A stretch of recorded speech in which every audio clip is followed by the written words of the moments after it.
Hi, Vice Mayor Campbell. Hello, how are you?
I know. Oh.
Jessica's not here. She's in the.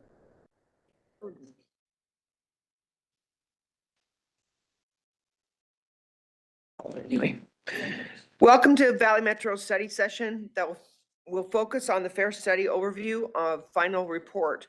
Before we get started with the study session, I would like to open the joint board of directors meetings. Can allow for public comment during this time. Pat, can you please call the roll for today's meeting? Yes, Chair. Good morning, everyone. City of Avondale, Councilmember Max White. Present. City of Buckeye, Councilmember Jermaine Berry. City of Chandler, Councilmember Odie Harris.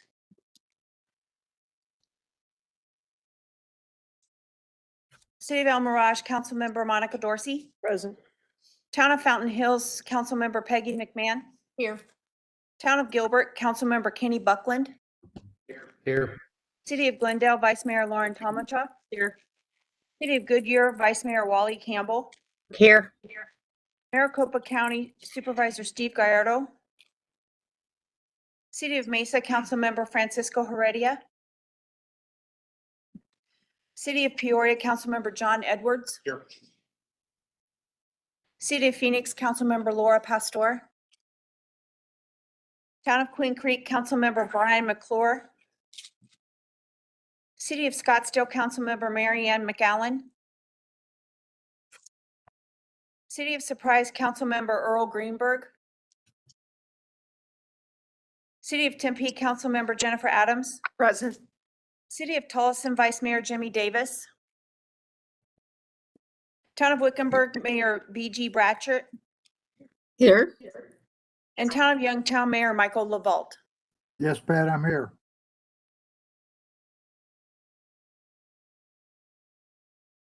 Chair, we have a quorum and we can proceed. Thank you, Pat.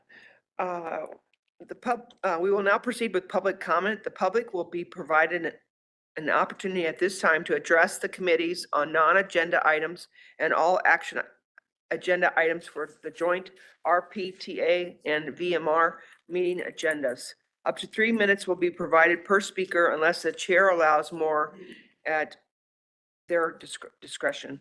A total of 15 minutes for all speakers will be provided. So do we have speakers? Yes, ma'am. Madam Chair, we'll call Mr. Kevin James. Thank you. Welcome, Mr. James. Thank you very much.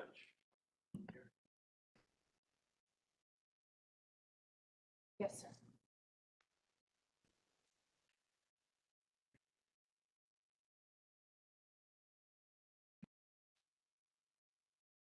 There you go. So you want to hold it yourself? Yeah, thank you. Thank you for the opportunity to speak today. The first thing I would like to do is to thank you all for the successful implementation of the phone system update that has worked out very well. And for the staff members, when I first listened to it, I was at the end of a dialysis treatment and I was kind of lightheaded, and I'm in a room with 20 other people and people's alarms are going off and all that. And it occurred to me, it probably sounded like I was a drunk in the ER at 11 a.m. That was not the case. It was just dialysis. But that turned out to work out very well, and we certainly commend you for that. The second thing I would like to say is ask that Valley Metro assist the city of Glendale with re-implementing the right choice. There seems to be some hiccups. I had received assurances from council and staff leadership, and we're still waiting on that. And that doesn't sound like a big deal, but imagine you went to the mechanic and he called you back and said, well, I've got some bigger stuff going on here. I'll get you a car in about 3 months. Overall, not a big deal, but for you, it is a big deal. Or imagine you had to go run some errands. You went and got some blood work done. That's starting the car twice. You went to a doctor because at a certain age, we all have more than one. That's another couple of starts. You go to the grocery store, you have to do it twice because you can only carry so much. That's so much. You go to the pharmacy, that's so much. A couple of times you start your car. Imagine each time you turn the key that or push the start button, that cost you between $20 and $40. That's kind of a big deal. 90% of blind people are over the age of 50. So a lot of times when you hit your peak earning years, you go blind. Unemployment among blind people is between 70 and 80%. You can see where this will make a huge difference.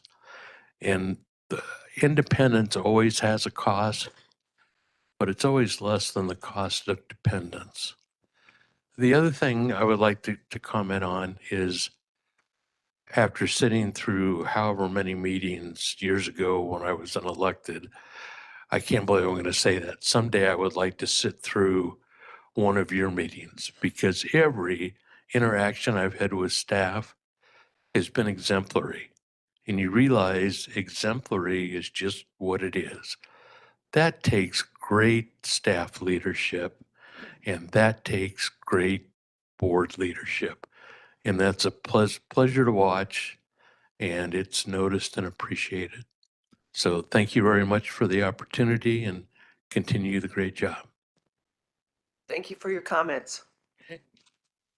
Next, we have Miss Diane Cottenden. Welcome, Diane. Thank you very much. Is this still on? Yes. I'm from Glendale and I'm newly blind, well, 2.5 years. And first of all, I do want to say that Valley Metro was very responsive when I went up there and handed them all my paperwork and they immediately walked me out with a platinum card. And I was so excited because I was going to have all these services. And then I found out that it takes hours to get anywhere. And so when Right Choice was introduced to Glendale, I was excited about that, put my name on the list. We will get back with you. And they didn't get back with me until July when it was no longer in service. So anyway, but I hear it's coming back and that's just making me very excited because as he said earlier, that a whole day to do one thing, not only is it expensive, but it's a big waste of manpower, resource, your time in getting something done. I don't know if you notice, I am wearing a shade. I am a student at Savvy, which is one of the centers for the blind that helps us through structured learning, learn to do everything without sight. So when that day, which eventually will come where we kind of lose everything, we're already prepared for it. And I am very proud of being a student at Savvy. But even so, I'm very proud of Metro because y'all are very forward and y'all are really listening to us. And, we have its little hiccups, but just the same, you are moving forward and that pleases me. Thank you very much. Thank you. Next speaker. Miss Kimberly Fetterman. Welcome, Kimberly. Thank you. Good morning. I'm coming here for a couple different reasons. First, I want to say a sincere thank you to the city of Peoria. I've written down a couple of the names that have been so responsive and helpful with us. Irene, thank you. Vice Mayor Crawford.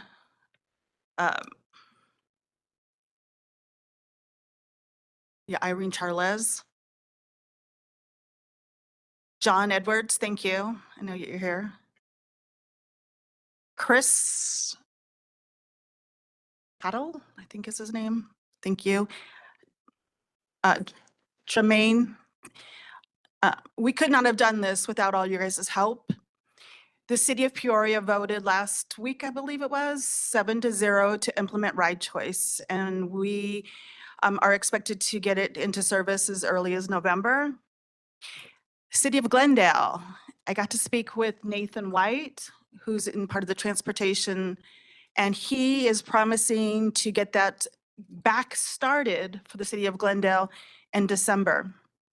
It's exciting news for all the residents of Glendale. I do also want to thank everybody at Valley Metro for the speak or push the buttons on the phone, because that was implemented from the last time that we were here, and it's working very well.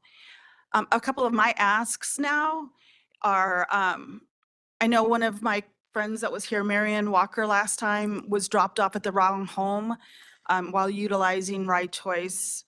And it was because there was lack of communication. And I don't know how we can fill that gap to make sure that the drivers are able to communicate effectively to the passengers, whether that's an app or I think an app would be actually really helpful, or what, I don't know. I'd love to figure that out. But so that the passenger and that driver have clear communication and understanding where they both need to be. The last thing is, so I know when we book a ride through Valley Metro, actually, there's another thing besides that one. When we book a ride through Valley Metro, the Ride Choice, we speak to a representative, and that can be very costly. It is needed for the people that need to have that communication, but what about getting Ride Choice in an app to where you take out that middleman, save some money there? So that's a huge ask, is getting Ride Choice to be able to be in the app. I know that there's a company called Aira that is able to see where the driver is and the person are while utilizing Lyft. So if we've got Ride Choice, Lyft, Aira all together, then that might be some sort of a great collaboration. The last thing I do want to say is the city of Phoenix still has a wait list. So people that are disabled are not being able to utilize Ride Choice. The program is there, but they have a wait list. And I know funding is always the biggest part of everything, but my ask to you is to figure out how we can get our disabled community off that wait list and be able to use Ride Choice. So thank you. Thank you. We have another speaker. Mr. Don Knowles. Welcome, Don. Thank you for this opportunity to speak again. I want to also voice my appreciation for the very professional welcome that we have received. Every single person that we've dealt with and interacted with during this journey has been of very high quality. And I want to say thank you so much for spending our tax dollars wisely. I want to say to Mr. Edwards, I'm a resident of Peoria, and Peoria welcomed us and had some very productive meetings with Kimberly and myself and others. And I want to voice how much I appreciate that. Living in the city of Peoria, it's a great place to live, and I'm happy to pay my taxes there. And also, I want to say that there is a issue in Phoenix with the weight of the Ride Choice. It's like if I go to Kohl's to buy a shirt, yeah, they got a bunch of shirts and I can grab 2 or 3. But when I get to checkout, if there's 5,000 people there waiting, it's doing me no good. That really is an administrative issue that needs to be addressed. I know there's a financial aspect involved there somewhere that we don't know about, but the administrative aspect of getting clients on Ride Choice and having that program up and running at full capacity is a serious ask. I look forward to being able to use Ride Choice in the city of Peoria very soon. I'm full-time employed. I do not plan on retiring anytime soon. We're doing great work at Savvy Services for the Blind, and our students leave there productive, fully employed citizens, and it's a great place to work, but I have to be able to get there to do my work. And I do appreciate everyone's participation in this endeavor. Thank you so much. Thank you. Do we have another speaker? Yes, ma'am. Miss Judith Clark. Welcome, Judith.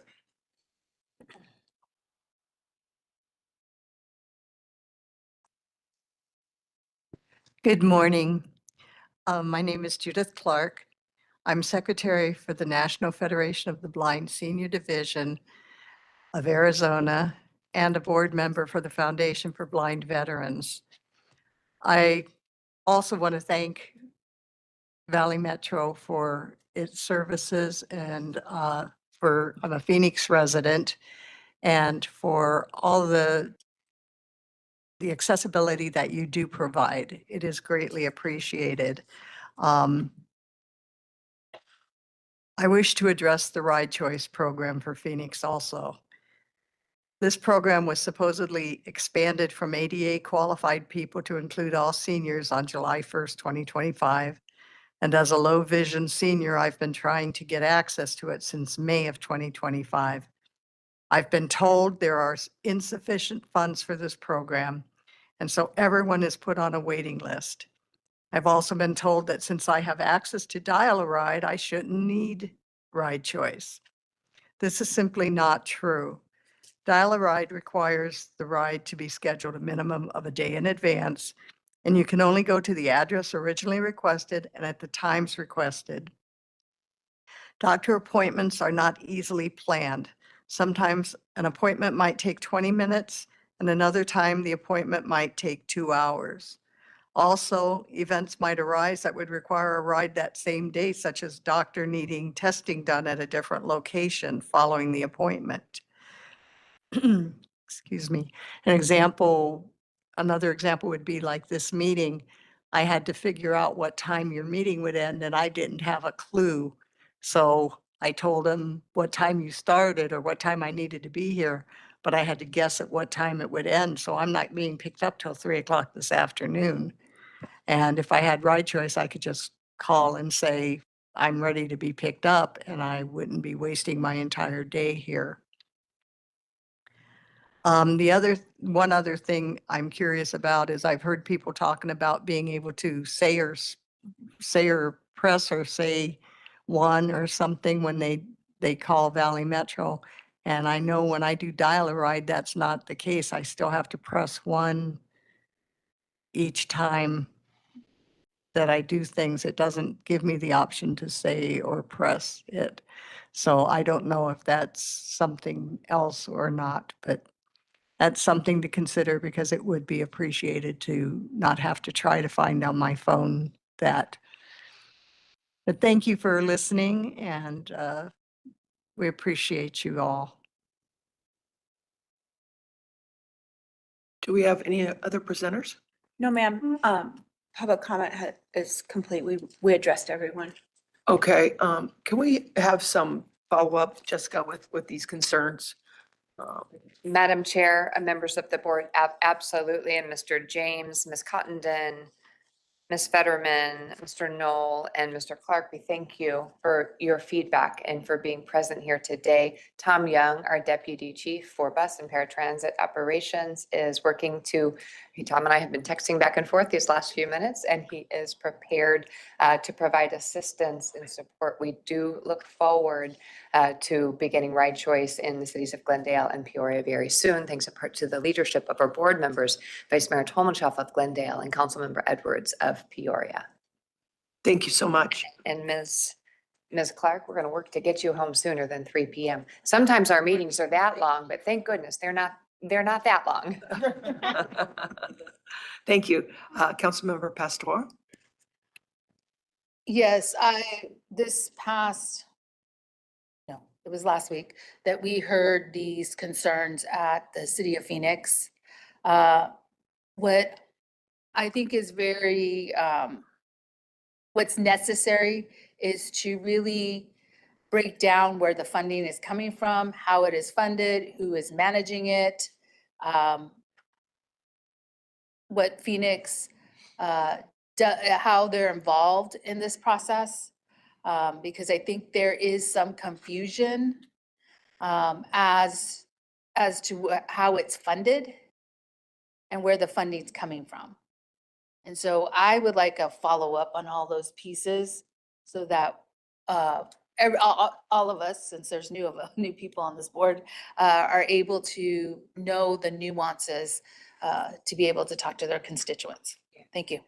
Thank you, council member, members of the board. We discussed this, I believe, at our September board meeting, and in November, Tom Young will be providing an informational presentation as well as an agenda item. So you have this information in writing that helps really explain the patchwork of accessible mobility services that are currently delivered across the valley. Thank you. Any other comments from the board? Thank you for your participation, public speakers. And Jessica, we'll kick off the study session now. Thank you, Madam Chair. Thank you. We want to provide just a little bit of background information today with the study session. We're going to be presenting information on options for future fare strategies and a fare administration policy. Today's conversation follows a directive given by the board following a February 2023 study session, during which staff was instructed by the board to complete a fare policy and program review. At that time, we were looking forward to the implementation of our fare collection system modernization, which was imminent and has indeed created more flexibility and opportunities to introduce new fare programs. So the difference between fare strategies and fare administration, fare strategies are really the collection of policies, structure, and pricing and programs offered to the public. Those fare strategies are driven in part by the available tools and technologies we have to actually get fare media in the hands of the writing public. And they are also bound by goals, for example, which could include increasing ridership, delivering equity, and generating passenger revenue. Our current fare policy hasn't changed in a long time. We actually haven't had a fare change since 2013. So we are likely due, and the current fare policy is really just limited to the structure, pricing, and listing of the fare products we offer today. So it really is absent guiding principles and goals for us, and that's going to be important. So the study today is an analysis of peer practices within the transit industry, what kind of fares are out there, what might work for us here in the Valley. We'll share information on current utilization. We have not yet conducted any public engagement regarding changes in fare policy. Any such public conversations would follow this discussion and direction from the board. We may even need to come back to the board with additional feedback depending on how today's conversation goes. For example, if additional analysis is necessary. Now, the fare administration policy, which is something we actually don't have in place today, this establishes a process for reviewing and evaluating fares. It also sets our objectives, for instance, our revenue generation objectives or our ridership generation objective. And once adopted, a fare administration policy would prescribe a cadence for which we would come back and evaluate. It's not a commitment to change fares or increase fares, but a prescribed cadence to evaluate our fares. And this is essential for an organization like ours, so we don't find ourselves in a situation like we are today where we haven't looked at fares in 12 years. And as we look ahead, we know that there are requirements in Prop 479 that dictate minimum fare box recovery ratios for service. Fare box recovery ratio is the percentage of operating costs that is recovered directly from passenger fares. We would expect a specific fare administration policy to come back to the board at a later date. Again, today we're looking for your engagement and feedback throughout the presentation. So I'll now hand it over to Ken Kessler, our Chief Financial Officer, who has led this process. And Ken's going to introduce the whole team online and in the room who are contributing. Thank you, Jessica. Madam Chair, members of the board. Yes, I do want to mention, this study has been in the works in parallel with the implementation of our new fare system. Many of the staff have been very engaged on both projects. So it's been a bit, I'd say, overwhelming, a lot of work for those staff, but also at the same time, we've leveraged knowledge folks have gained through the system implementation to inform the fare study. So I just do want to acknowledge a number of folks who were basically the steering committee for the fare study project. We had Josh Hope, Dane Riles, Tyler Olson, as well as myself from Valley Metro. We have Kelly Hines, who's here, as well as Andrew, Amy, and Laura Wolfgram. They're the consultant team. So they've done an excellent job in working through this study. Also want to recognize folks from the city of Phoenix, very engaged in this process. Joe Bauer, Karen Stepniewski, and Kevin Tang, who have been very involved in the fare study, as well as involvement in the fare collection project implementation. So it's been a great effort as we've moved forward with the implementation of the new technology, and at the same time taking a look at how we can better leverage this new technology to grow our programs and enhance ridership and revenue. So Dane Riles is here today to give the presentation on sort of the analysis and the results of the study. So I'll turn it over to him and he'll walk us through the discussion. Dane? Thank you, Ken and Jessica, Madam Chair, members of the board. Happy to be here today to provide an overview of the fare study with a little bit of background, as well as the fare administration policy that Jessica mentioned, but most importantly, look at the strategies for consideration that were brought about because of this study. As mentioned, the study is in place because of a board directive and provides a review of our fare policy, our structure and programs, and lets us identify opportunities for future consideration, which is what we're doing today. Of course, part of the goal of the study is to look at ways to sustain and grow ridership while also reducing barriers to using transit by considering fare affordability. And as we mentioned, the fare administration policy was a part of this study as well, which I'll cover in a few slides. I know Jessica gave a little bit of a background. The fare study was implemented or started in 2023 based on a board directive and another study session that happened. And as mentioned, given the launch of our new fare collection system at that time, the real opportunity was to look for future options for growth and changes to the fare system itself. We did expand the scope earlier this year a little bit to include some additional considerations specifically around the opening of the South Central extension for light rail. As a part of the study, we of course did a SWOT analysis and peer analysis of our current fare system and structure as it compares to other peers. There was also interviews of Valley Metro staff, regional partner staff, and other key stakeholders, which provided additional context and considerations for the 10 strategies that we'll be covering today. As Jessica mentioned, part of the study did include introducing a fare administration policy. So I want to talk just a minute about what that policy is and what the goals are. And then as mentioned, that will come to you for a future action item. In general, a fare administration policy provides guidance and management of our fares, defines guiding principles that serve as guideposts, establishes frequency for fare reviews, as well as a process, roles, and responsibilities for planning and approving adjustments to fares, programs, changes, and new pilot fare programs as well. The fare administration policy does help to support long-term financial sustainability and promote system ridership by reviewing fares at least every 3 years or more frequently as needed. This policy will establish a process for reviewing and evaluating fare changes, including increases or reductions, changes in structure, introducing new programs, passes, or fares, and then of course looking at the technology itself.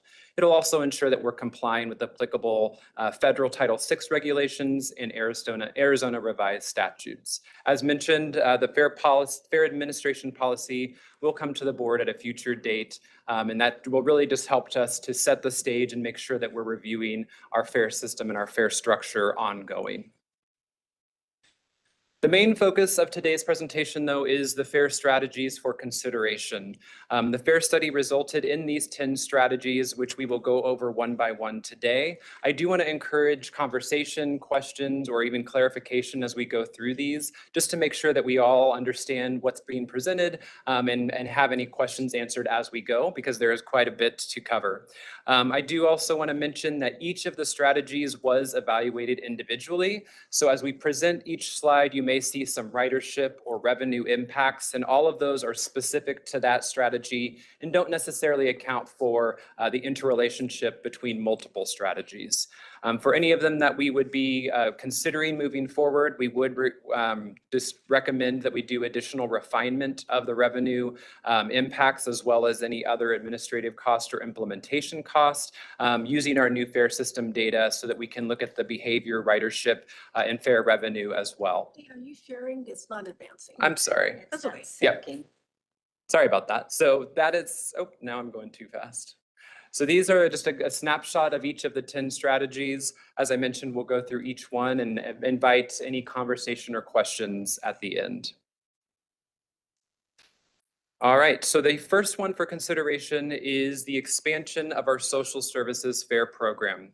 Currently, the Valley Metro Social Services FAIR program provides a 50% discount on local passes sold to nonprofit and government entities who are assisting people who are experiencing homelessness or at risk of homelessness.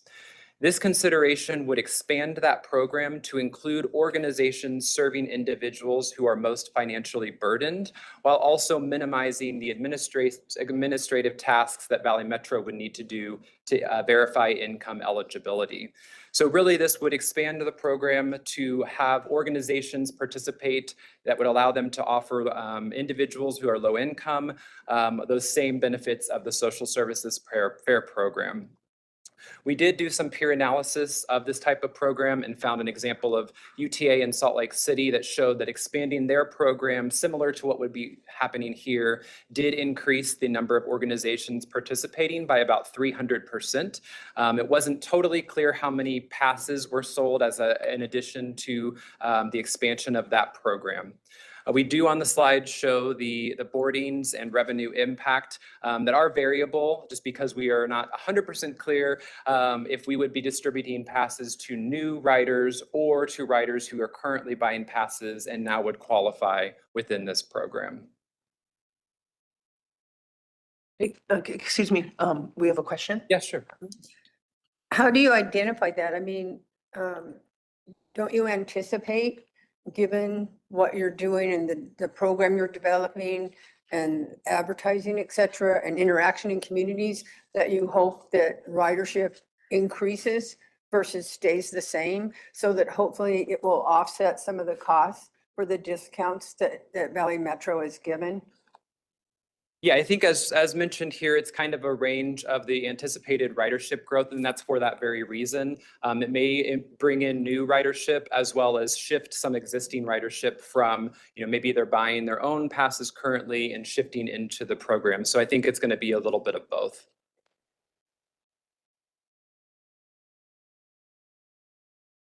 All right, the second option, which is similar to the one that I previously presented, would be to introduce a low-income FAIR program more as a standalone program. In the last 10 years, other transit agencies, including our peers in Portland, Denver, and Dallas, and more, have introduced a standalone low-income FAIR program, which provide anywhere from a 20 to 70% discount to those riders. The previous option I presented was, of course, making the organization the entity that would qualify the individual, whereas this option would be Valley Metro introducing a low-income standalone program for individuals to apply and show that they are qualified to get this benefit. Some challenges that may be introduced with a low-income FAIR program is that over half of our current riders may qualify for the program, depending on how it's defined, which could lead to a decrease in FAIR revenue outlined on the slide. There may also be added cost and administrative costs for managing the program. If this, this option was chosen or proceeded, Valley Metro would have staff that helps to verify the eligibility of the individual, which may add additional administrative costs. There were two different scenarios analyzed with the 50. We have another question. Yeah, go ahead. I'm sorry for interrupting. Do you guys have a limit on the number of applications? Do you just process every single one of them? Or are you anticipating and looking at the revenue and the discount, depending upon the applications? Are you going to limit them, or do you just accept them, process all of them? I think for this program, part of the analysis that we would do if we proceeded would be to determine what the threshold is for the program. So there's two different options presented, 165% of federal poverty level, which is SNAP in Arizona, or 200%. So part of the analysis would be to determine where the qualification lies. I don't know that we would set a limit to the number of applications. With our current reduced fare, there is no limit or waiting list or anything like that. It is anyone that applies would be processed. Okay, thank you. Okay, Councilmember Pastor? So you're saying you're going to use the SNAP, how SNAP is defined, or those that qualified for SNAP as the threshold? These are just options that were modeled. Oh, I'm sorry. These are just options that were modeled to give us an example of what the ridership and revenue impacts might look like. It's just baselines for estimating what the program might look like. So these aren't specific proposals. They're just No, examples. they're options. You're giving us different options, but I think this is where the dialogue goes as to asking questions about the okay. So where I'm going and I'm looking more at this one than one, is that we have a population of what we call the working poor that do not qualify for this, but also don't qualify for other programs. They're in the bubble where they're not considered the middle class. And so what are we going to do with that population? Because that's really the population I think will enhance and push more of our ridership into the level that we want to. The other piece is, did you guys study any of the data around the areas of where our light rail is to determine what our poverty rate is in the spaces of where our rail is going? And I'm thinking the reason why I have other knowledge in my head is because I think we really need to understand where we are in the bigger picture, especially when we compare ourselves to other cities. And when we compare ourselves to other cities, are we still in the same rank of income? And so I think this is a really bigger conversation as to where we're going to end up landing. But that's just my thought process, because I think we have to look at it a very holistic way at where the rail is going and what neighborhoods are impacting. I will tell you in Phoenix, where rail is, it's a mixture because it can be in a very high end market and can be in a very low end. But we don't have,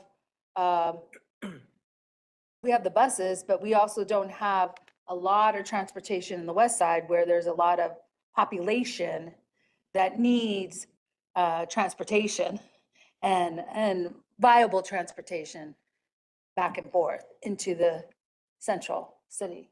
So I'm obviously represent Phoenix, so I'm talking that space, but connectivity also has to go to Glendale, Tempe, and everywhere else. Right. So I can take that one, Dane. So as part of this study, we did not analyze the geography of poverty, if you will. This is something that we can do, both in relationship to our existing infrastructure, including stations and routes, This is something we're actually doing as part of the bus network redesign. When we think about the future footprint of transit service, now that is of course bus and not rail. So we would be happy to fold this in and bring this back, as well as do some peer benchmarking. The percentage of poverty, percentage of federal poverty rate does tend to be a nice benchmark that we can use to compare ourselves to peer cities. But I hear your point, the geography of poverty in addition to the cost structure of the fares matters.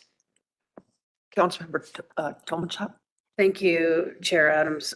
So these numbers, these analysis of numbers, I forgot what slide, I'm not on the right page. Here we go. So the social services, low income, and there's a few others. I know veterans, some others in here. These are blended rail and other forms of transit, including, bus. And then I don't know, does it include everything? This is just a blended rate of what the revenue or the deficit would be deficit that this is current deficit, right? Of where we're at with this. Yes, so it is blended for fixed routes, so that's bus and rail across the system. The paratransit fare is set at 2 times the cash base fare. So it really doesn't apply here because none of these options are proposing reducing the cash base fare for everybody across the system. Okay, so I think as far as for maybe going into the future, it might be helpful to be able to, I understand, I appreciate having it blended, but it might be helpful, especially to drill down into the data, to look at both data sets and then the blended data of, where we are for bus, where we are for rail. I would imagine, and I don't know what those numbers would be and, I would imagine the heavier numbers are probably with bus, but I don't know. But so maybe for the next presentation, especially for what she's saying, is where are the poverty areas and the socioeconomic areas where the most need is, what kind of transportation are they using? So that I think would be helpful for us to know if we could at least at some point separate it out and let us see what it is. Thank you. Yes, I think we have consensus on that. So if we could do that next month, that'd be great. Yes. In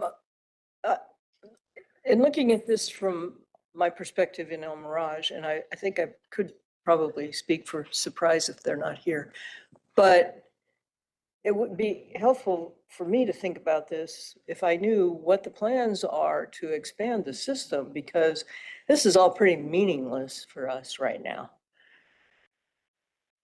And that hopefully needs to change. And if we're going to, be looking at these kinds of projections and planning, I'd like to know what the plans are more specifically about expanding this, particularly the bus system. Well, that's the only thing we're going to be able to do now, but what are the plans to get people in the Far West Valley bus service? And that to me is a big factor in all of this. So I would like to see more information on that too. I'm going to get on my soapbox for a minute if I could, Chair Adams. Absolutely. I know this has been the ongoing issue with cities that don't have, especially in the West Valley, that don't have a robust transit system. The cheapest part of operating the system is getting the buses and the O&M. I mean, the cities that have a transit tax have the advantage. We have a 50-cent tax. Tempe has it. We have it. Peoria has it. So the cities that have a robust system to offer their residents have a transit tax because Valley Metro is not going to be able to manage the cost of the operations of a full transit menu for cities that don't have a transit tax because it's just too expensive. The bus is the cheapest part of the equation. So, I mean, and I've gone round and round with former mayors and everybody else, and it's just, that's the practicality of it is that if your residents want transit, ideally you could talk them into a transit, paying a 50 cent, even 1/4% transit tax, so you could actually fund the routes, because there needs to be a funding source to fund the route. So I just, didn't want to let that go too far without saying that's the problem in some of the cities is, and I know you say your residents don't want to pay a transit tax, but they want transit. Well, that's, even if it's just a low amount of transit tax and able to offer the services with them, That is the most expensive part of delivering the transit is the route, not the bus, the route.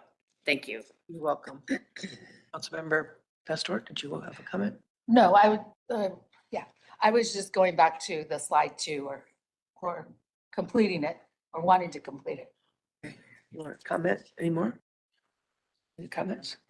Okay, I'll go ahead. All right, perfect. Thank you so much. And I think that does complete that slide. So as I mentioned, those first 2 slides are kind of a similar type of program with a different approach of how they would be distributed. The third option is extending reduced fare to all veterans. Currently, Valley Metro extends a reduced fare to veterans with a 30% disability or more as verified through the VA. A few transit agencies have extended reduced fare to all veterans, while others similar to Valley Metro offer reduced fare based on a level of disability through the VA. This consideration would be to introduce a reduced fare for all veterans, which could be accomplished one of 2 ways. One would be including veterans organization in the social services fare program we previously mentioned, or by establishing a standalone reduced fare category for veterans. Looking quickly at the data, veterans do account for about 5% of our ridership, and about half of them are already eligible for another category of reduced fare, whether that be age or another qualification. So as shown on this slide, we did do an analysis of the impact of providing the 50% reduced fare discount to all veterans having 100% participation.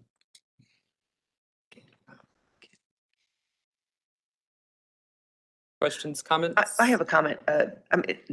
Tempe offers a youth transit pass to Tempe residents age 18 and younger. And we receive requests to expand that to Phoenix and other areas. And Representative Garcia has brought this forward also as a priority. And we're just sharing this to see if there could be an opportunity to explore more of a regional approach to the 18 and under, so they can get to school. And we have a lot of kids that live in Phoenix that go to Tempe schools. And that would be something that would be helpful for the youth and making sure they can get to school. Do you have any comments on that? Councilmember Pastor? I think. Yeah, it's one of, I think it's on one of these slides. Oh. Okay, I'll talk to them. Okay, sounds good, thanks.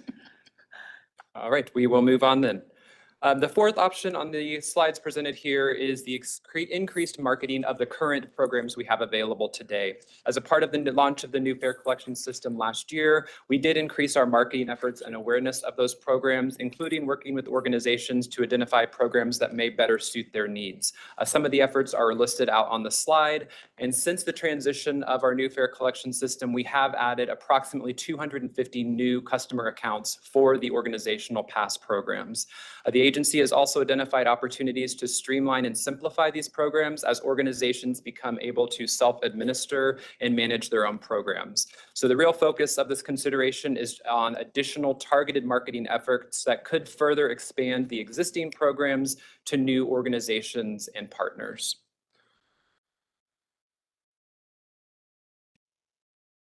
Any thoughts or questions on that one before we proceed?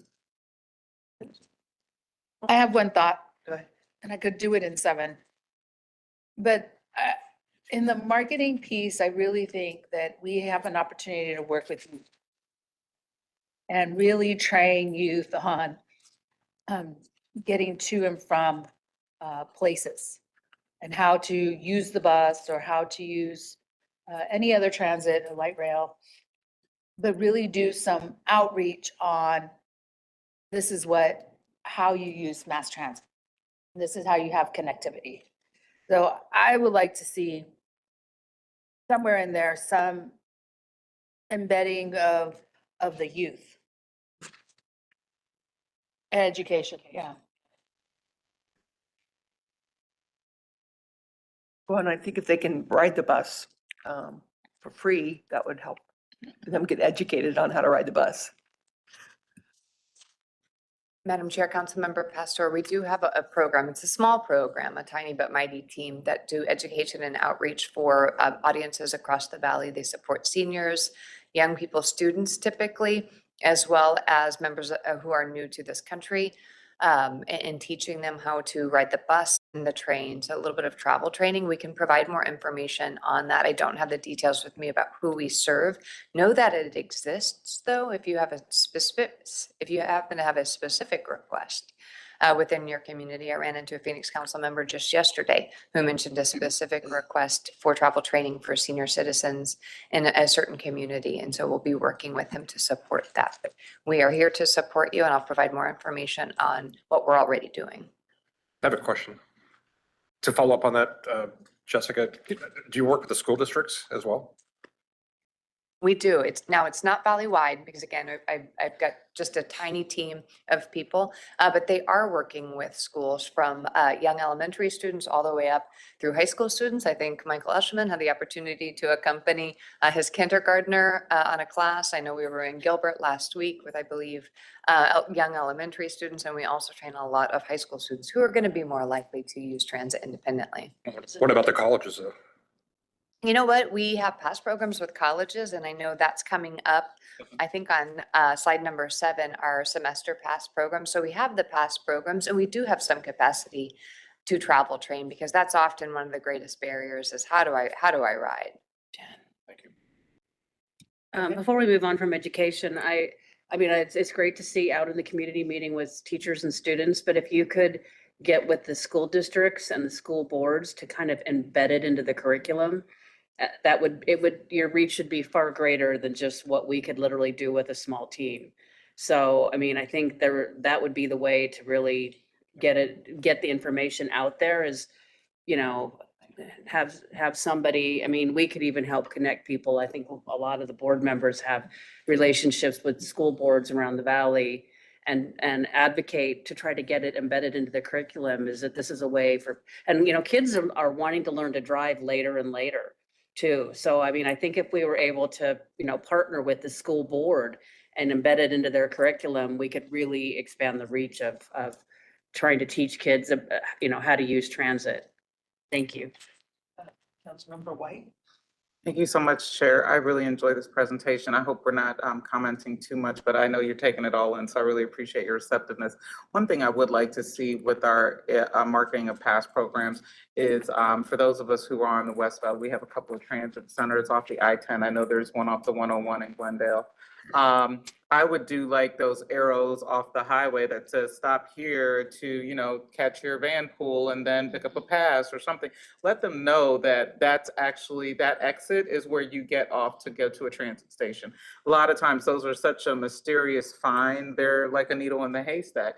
So, I mean, if we're going to do some massive marketing and increase the marketing of our past programs, maybe we should talk about this site has a Venn location where you can, you know, reload your copper card or, you know, reload your copper card here or jump in your van pool here.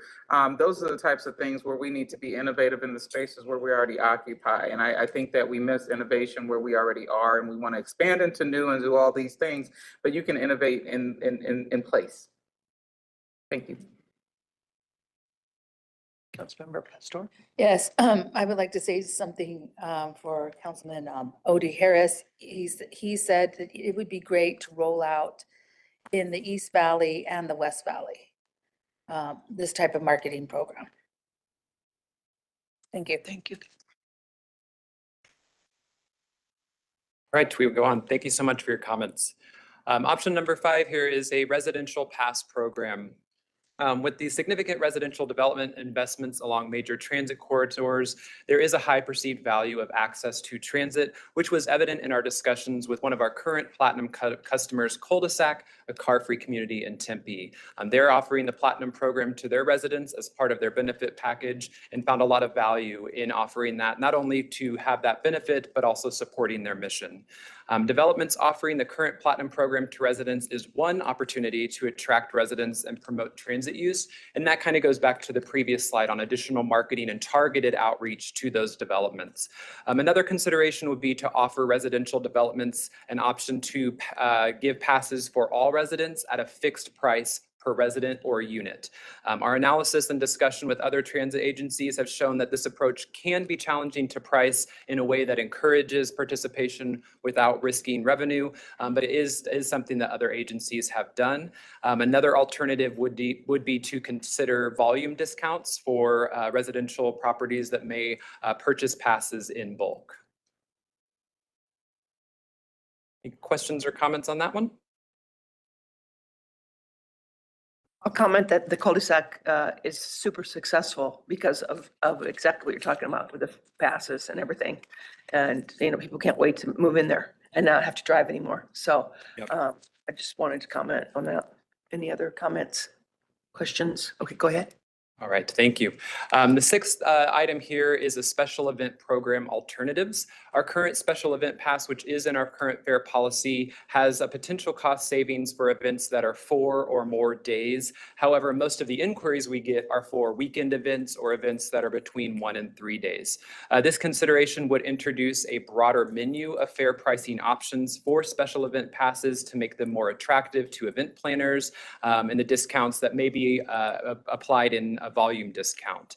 It could also allow for events to cover part or all of a pass costs and then pass the rest of that cost on to the event attendees. Again, that's not something that's in our fare policy, but this item would address that. The fare administration policy I previously covered currently has a draft that includes the ability for the CEO, in agreement with our city partners, to offer up to 4 free transit days per year for significant regional promotions to increase ridership and awareness. Examples from other agencies would be free rides on voting day, election day, or free rides on Earth Day, just as examples. Another consideration for this option would be to have the agency directly offer special pricing for special regional events directly to customers, which again is not currently a part of our fare policy. An example of this would be in San Diego, where they offer special event pricing for Comic-Con, and the agency is able to offer that directly to attendees of that event. I will also mention that our new fare collection system provides much more flexibility to do those types of special event pricing, where we did not have that as easily before. Any questions or thoughts on that item? I do have a question, Chair Adams. So special event would have to be like Super Bowl, or would it be like, I know there's, and I'm not sure actually what's true and what's not true. There are people who believe that if they have a ticket to a Diamondbacks game, that they can ride for free. And if they have a ticket to a Suns game, they can ride for free. So I don't think that's true. But there's a narrative out there that it is true. So, and is that what you're referring to, or are you referring to more like a regional event? Thank you, Vice Mayor. So the Suns game are covered for free. The Diamondbacks are not. So that's our ticket partnership program, which is a little bit different than our special events. I think the goal of the special event program pricing would be to offer it more broadly to not just regional events, but even conventions at the convention center, or larger organizations like a music festival that may just want a little more pricing flexibility than what we currently offer. So it's not always going to be the Super Bowl or the Final Four. It may be a more targeted event with thousands of attendees. Okay, thank you. Get the Diamondbacks. No, just Ask the kidding. county. Oh, Yeah, but we have someone on the board. I'm sorry. Sorry. Councilmember Pastor? could you define for me special events? What do you consider, what is the definition of special events? Typically, we're looking in the thousands of attendees. So, you know, a weekend convention like the equivalent of Comic-Con, a music festival, but typically it's going to be in the thousands of attendees. Okay. So And it could be private or. the definition, we would put 1,000 plus. But how would you define special events? No, the current doesn't have any restrictions other, I that's- think it's 100. Yeah. Right. It's lower than the 1,000. Yeah.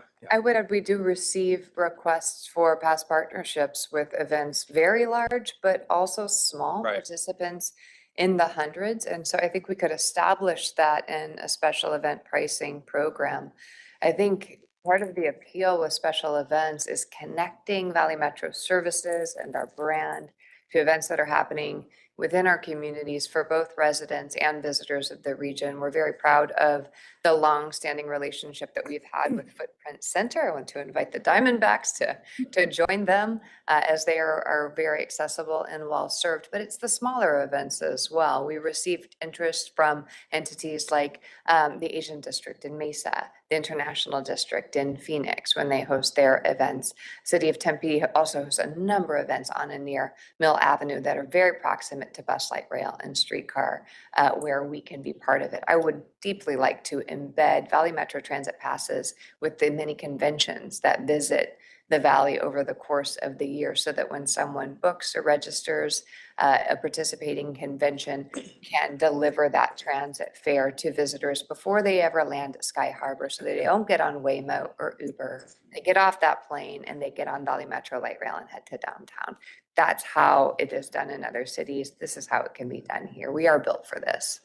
And I do think that the menu of options presented in this slide is helping to achieve that. So it could be a volume discount for a smaller quantity versus a special pass that's designed with a logo or something like that for a larger event. We have done a couple of pilot versions of that with the launch of the mobile app. Early 24. Yep. We've done a couple of small special events, around 100, 200, I believe. Yep. Yeah, to pilot that approach. We supported an event, I think with you, Councilmember Adams, in Tempe was one of our early pilots when we were just kicking off. Yes, you did. And for clarification, You did. the Thank you question very about, much. the question about defining, so right now, the current fair policy is events of 2 or more days and 100 or more participants. So that's where we're at today. Of course, if we look to do something different with our special event pass program, we would redefine that as it makes sense. So that's what we'll be looking at. Councilmember Pastor? I don't take issue with what is being presented, but I was asking, what I wanted to know is how it was defined. And I want to be clear on, at the end of the day, we are a fiscal agent of all this process and money, and making sure that not only are the ridership up, but making sure the ridership's up, that means there's more dollars within our space. And I think this is a good way of looking at how do we expand that base. I'm just being cautious in the sense of, well, we may be having a lot of special events, but if they're paying full price, then we would be making more money. So that's all I'm saying is I know you're presenting it to us, and so I'm reacting to what is being presented so that when we come back for a vote, all those questions are answered. I would say, does the board have direction on how you'd like to see those special events defined? That's in part the feedback we're seeking today. Go ahead. So I think, and the idea, I mean, to me, a special event, 100 people is not necessarily, it's a very minor event. And the idea of using transit for an event, for example, I go to Innings Fest, and Jen knows that every year. And so big events like that create a lot of traffic issues for the city. And so the idea is to try to get people off the road, for especially that's really helpful for the cities to be able to try to get people to use transit to get to these especially big events that create, especially in downtown Tempe. I mean, there's a lot of people that come down there for the Innings Fest. And now with the streetcar, you can get real close to Tempe Town Lake with the streetcar. So I guess, to me, I kind of agree with Councilmember Pastor. If we promote it well and let people know that you don't need to bring your car, you can ride the rail and get within a couple of blocks of this. And that way you can, you don't have to worry about, getting a DUI, you can avoid the traffic. There's all kinds of benefits to using transit. It also helps the hotels and the restaurants that aren't right in the area of the district. It spreads out the spending. So, I mean, the idea of promoting it as an alternative to bringing your car, I've never seen it promoted as far as a partner or something for Innings Fest. I haven't either. So especially for big events like that. So, I mean, I think if we did a better job not necessarily even offering a reduced fare, although I don't object to that because I understand the idea, the volume, the administrative cost of the administrative cost, the more, even if it's a little bit lower price, more riders is more revenue. So I understand the concept of trying to use the savings to get more riders because the hard costs that we pay are the same no matter if there's, 100 people or 200 people. Basically, it's the same cost for us. So I get that. That's the reason for trying to get the reduced fare is just to get the revenue up. But I think we could do a better job of promoting. Now, when we have Super Bowls and things like that, I think we do a good job of promoting transit. But when it's some of these other regional events that we have, even for concerts and stuff where there's going to be 60,000 people going to a stadium for something, obviously, you can't ride the bus to Westgate. Well, I guess you could, but people aren't going to do that. But for concerts down at Chase Field and other places, it's an opportunity to offer it as an alternative to people rather than jamming the city up with cars. Because it's really getting tough to get around it downtown. It is. I agree. But I just don't know that, I've never really seen it promoted except for the Final Four, Super Bowl. I've seen those promotions, but for other events where there's more of a, people come from all over the country to come to Innings Fest. They travel from everywhere. So trying to offer them an opportunity to not have to try to stay right, 2 blocks. You could stay pretty much almost anywhere in Tempe and get there by using transit. So I think we could do a better job there. I agree. The past programs and the new fare collection system we have make it a lot easier for us to carry large volumes of people to a single destination because we can avoid the long lines at ticket vending machines. Visitors may not be likely to download the mobile app, but if we can push a pass out to them, they do that in advance. It speeds up the boarding process and makes our fare inspection process go more smoothly. It looks like Kenny has a question. Thank you, Madam Chair. So I'm hearing a couple times that we provide these discounts, we increase the ridership, and we get better revenue from it. However, some of the slides that we just saw showed discount opportunities like for one was an increase of 0.5%, but like a 1.9 to 2.2 million loss in revenue. So I think that can be true, but how we do the math is really important. In the prior slides, I love the idea of being able to help all of the things we're talking about, help those in need, help veterans. You definitely get, as a former in charge of the East Valley DUI Task Force, getting DUIs off the road, right? Getting people to and from these events safely is critical.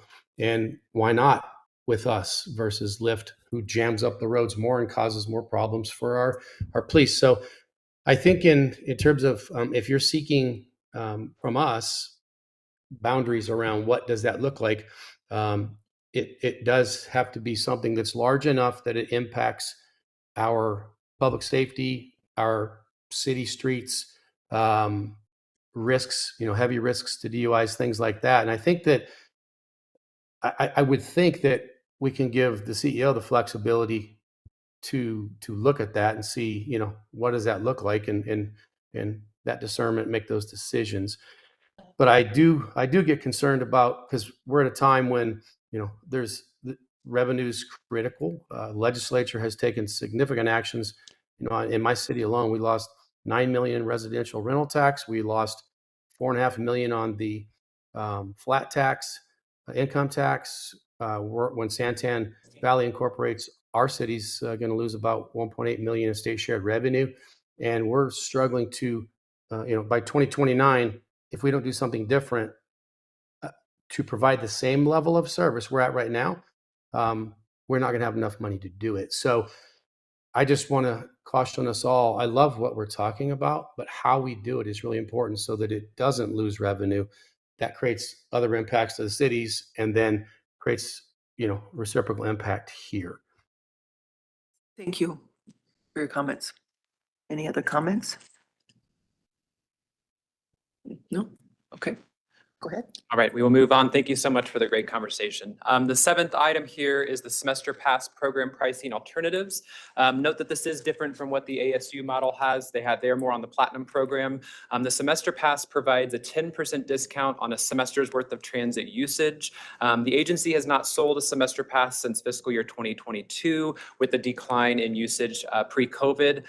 The main target of the semester pass traditionally has been students at community colleges and other colleges who sometimes subsidize part or all of the cost. And we have had conversations with Maricopa Community Colleges on looking at options for a more permanent solution rather than offer the subsidy on a monthly basis.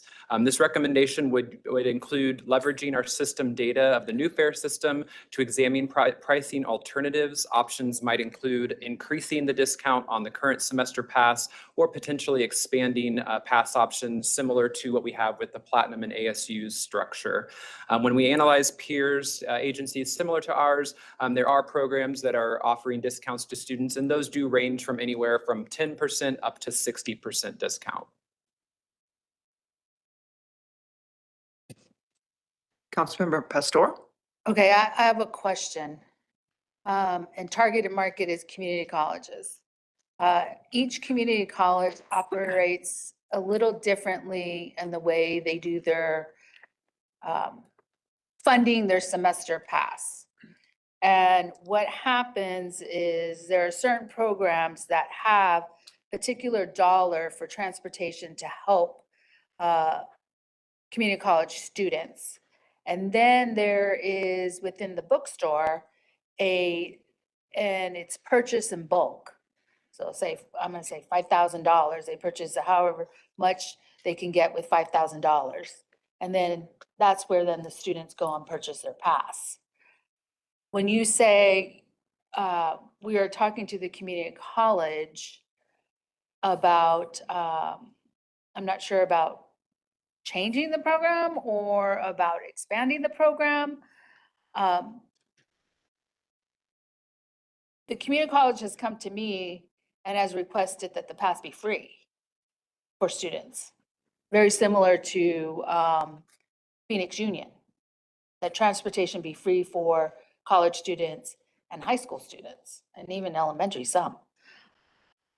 And I don't know how we have that dialogue in the future, because I mean, I know we've had it because when I was chair, I requested it to be, and really how it gets subsidized is really by the cities. And so I think that needs to be a bigger conversation. I think this is good, and I think what we do is great, but I feel like the nuances of how it's going to get paid needs to be discussed. Happy to have that conversation. Thank you, Councilmember Pastor, Madam Chair. And typically the way university and college pass programs are paid for, it varies quite a bit. It can be paid for, enrolled into student fees and tuition. If all students are eligible, it can be on a per pass basis with the Platinum Pass, which is what we have for Arizona State University. For the community college system and any of our other colleges and universities, there has to be a conversation about where that revenue stream comes from and their desired participation rate. And that can help drive us to either a semester pass, a monthly pass, or the Platinum Pass program. But for any of the program opportunities we're talking about here today, not one of them actually includes a free fare. So the revenue has to come from some place, whether that's partially from a participating institution like a college and then partially from the student. You know, that is up to them. We can work to support that and then bill accordingly. So would that be something that you could present on next month? I'm going to add this to our running list and then maybe give a date, anticipated date at the end of the study session. So I know how much time it's going to take us to do our homework, if you will. Okay. But we could give some specific examples and pricing structures. It might be nice if we actually have a conversation with a college or university so that we have a real exemplar. Okay. And then don't forget about the school boards too. Oh yeah, I've got a whole list. Okay, thank you. Any other questions, comments? No? Seeing none? All right, we will move on to number 8. The last few options that we have here are really looking more globally at our fare structure and system. The previous ones were really targeting segmented audiences. And this first one is partially achieved by the ongoing fare review that would come out of the fare administration policy. And that is reviewing our past pricing and multiples. With our current smart fare capping system, our riders would travel 5 or more days to reach the the weekly fare, 16 or more days in order to reach the monthly fare. And based on our peer review, our past pricing does align with our peers. However, there's obviously ongoing concerns of impacted ridership due to the pandemic and other reasons that we would want to keep a pulse on. The new fare collection system does provide us with a lot more insight to how our riders are using our services and whether we should address or assess our past pricing. This slide has a quick snapshot of the type of data that we can pull from our system.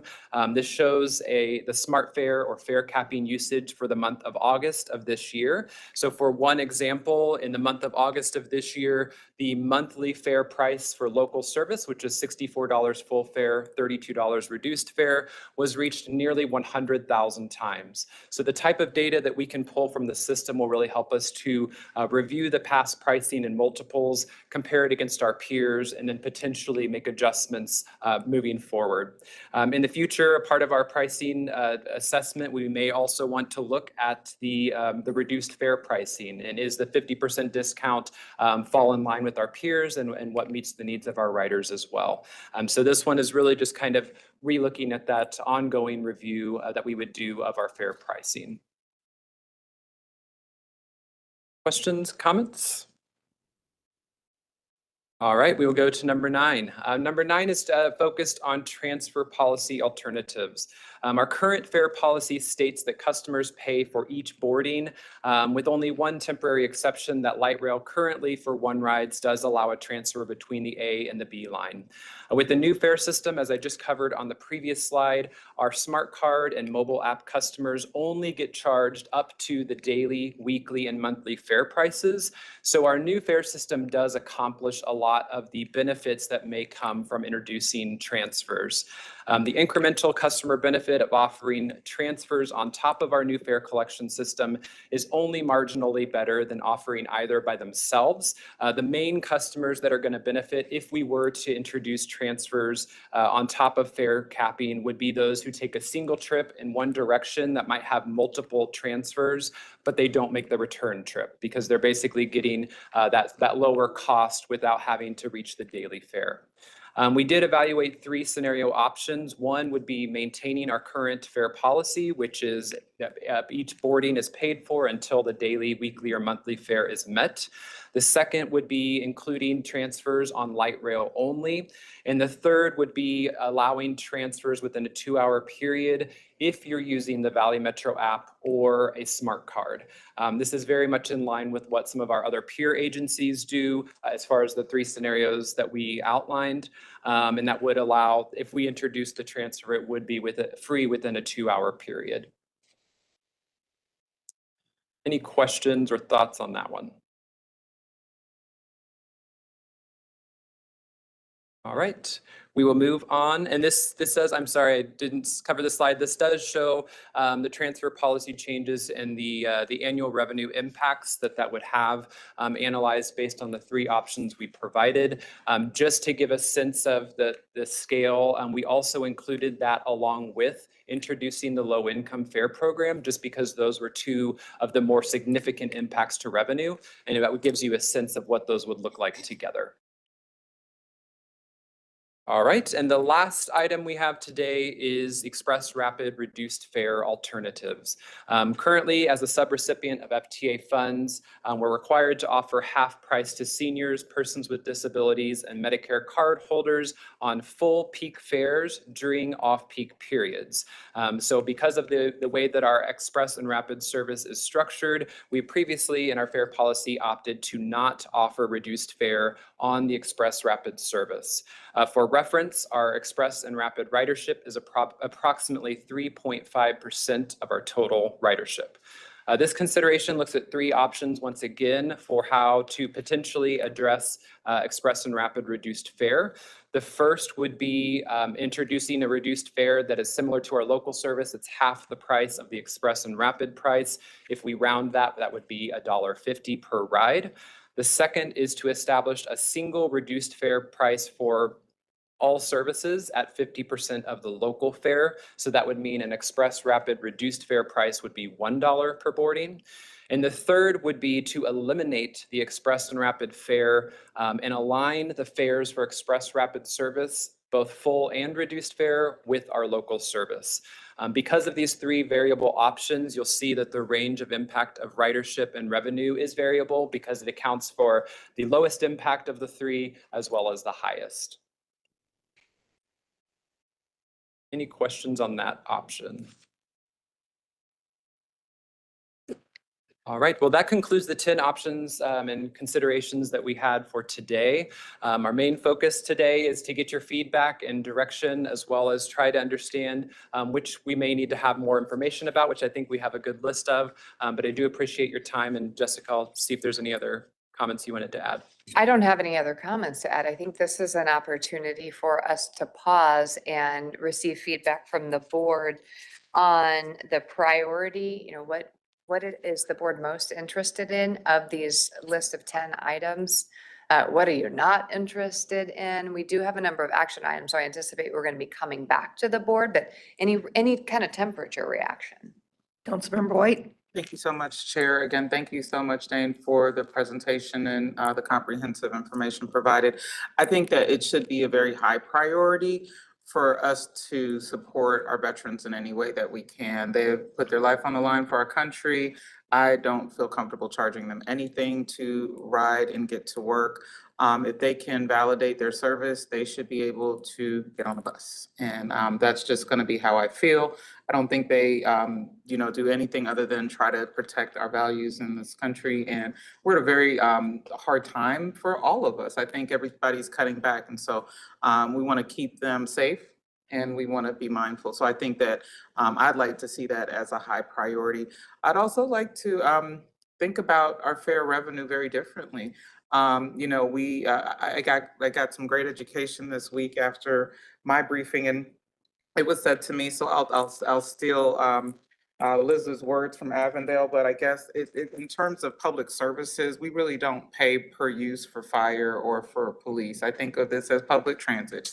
And so we want to make sure that we're making it accessible to the public we serve. And sometimes I've heard a lot of free on this panel, and unless our cities pony up that money, it can't be free. So maybe we need to take those conversations back to our municipal governments and ask them about that. And as we develop more routes and expand throughout other cities and municipal areas, then we can talk more free, because I know what you do in Tempe, Chair, is very different than what we can offer in Avondale. It's just a different landscape. It's a different constituency and people who need to move in different ways. And we still have challenges, even with the best scenario of last mile service throughout Maricopa County. And I think we're all here charged with making sure we can get to the last mile for everybody throughout Maricopa County. So I appreciate this study. I want us to get a little bit more close to being free in certain spaces and places. And I know that that's going to take all of us working hard every day to do that. Thank you. Any other question? Oh, yes, Councilmember Tolman. Thank you. So on the last, I guess the second to the last slide on 19 on the rapid. So is this anybody else who's eligible or potentially eligible for a discounted or free ride, does that not apply to rapid, or that also is embedded in these numbers that we're seeing here for rapid? Yeah, currently the Express Rapid service does not offer any reduced fare. It is a full fare price for all. For anyone? Yes, correct. That's interesting. I was wondering about that. Yeah. So, I mean, if we're gonna offer, like, I guess we can, I mean, we've used a lot of time today, so I don't want to use any more time, but I think we need to discuss that further. How we want to frame this rapid, what we're going to do. If you're eligible under another program, why wouldn't you be eligible on Rapid. So, but I mean, we can have that discussion for another day, but I just wanted to make sure I understand. I don't know how everybody else feels about it, but if we decide to, not charge veterans, or we're gonna give people 50% discounts for whatever reason that they're getting, if it's a student that doesn't live on campus but wants to ride Rapid downtown to go to ASU and they're eligible for some discount, why wouldn't we give them the discount for the Rapid? So, but we can move that discussion to the next time we bring this up. Kenny, did you have a question? I'll get to you then. Comment, thank you. So what Councilmember White said, I think is, for me, I am totally aligned with 100%. And when I look at the list in terms of how I feel, I mean, there's, how I feel and I think what's possible are two different things at sometimes. I have a son who's a combat-related disabled veteran. I absolutely want him to be able to ride the bus for free. He's retired out of the military and loses income. So, and there's so many areas on fields that are important to us that I want to help, and I know we all want to help.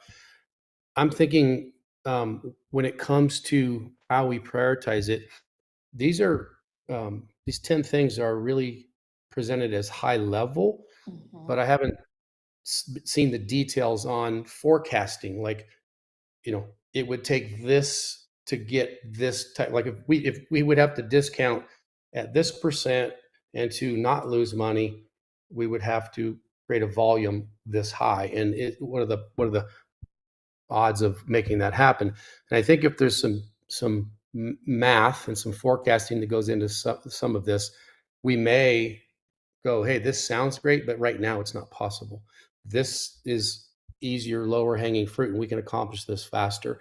So that's just kind of where my head is. I don't know if the rest of the board agrees or not, but that's how I'm processing this question.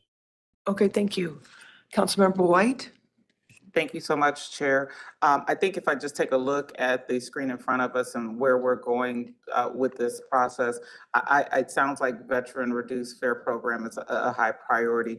Student programs, I know we call it semester pass program, pricing alternatives, but maybe we can add 7 to add students and make that high as well. Some of the lower priorities, I think we need to call those out because maybe that's not going to take as much focus away right now. So maybe the expansion of the social service fare programs and low income reduced fare programs are a little bit lower because we can catch other populations in other places. And that might take away from fare revenue that we already have, which you displayed clearly on the slide. So I think where we're seeing we might lose revenue right now, maybe we can step aside from those, but then look at the alternatives where we have low-hanging fruit. We're trying to change a generation of thinking about using public transit. So if we get young people on the bus, that might be a lifestyle. They might be payers for life.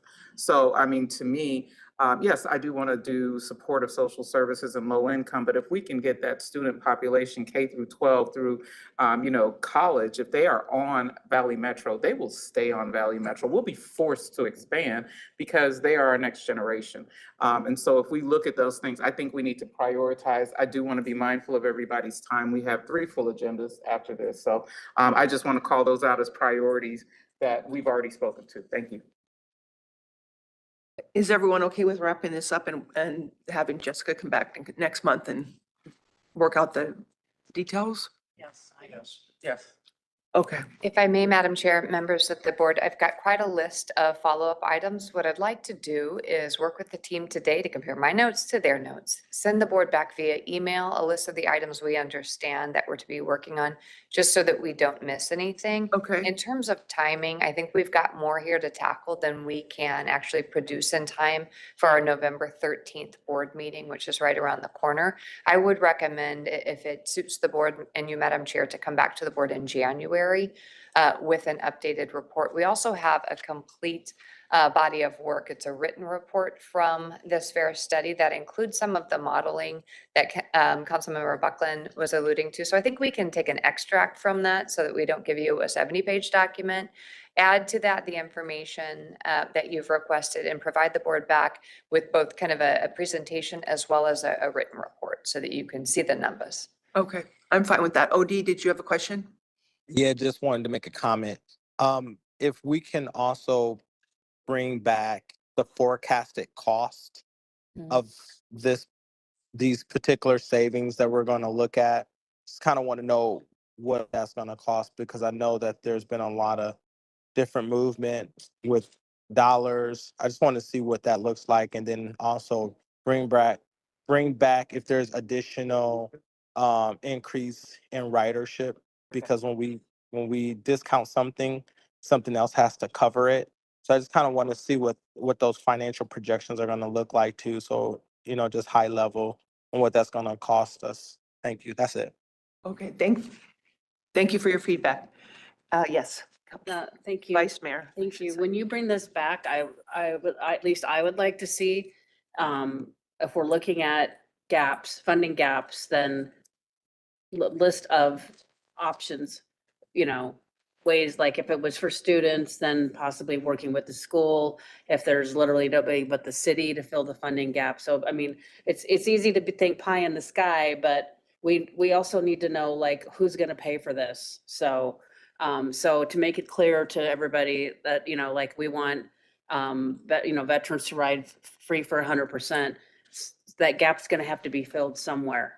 So what are the options for filling that gap? And all across the board where we're offering this, what are the options so that it's clear to people looking at it like, okay, like if your region, the region's not going to be able to fill all of these funding gaps with the TPF. At least I don't think so.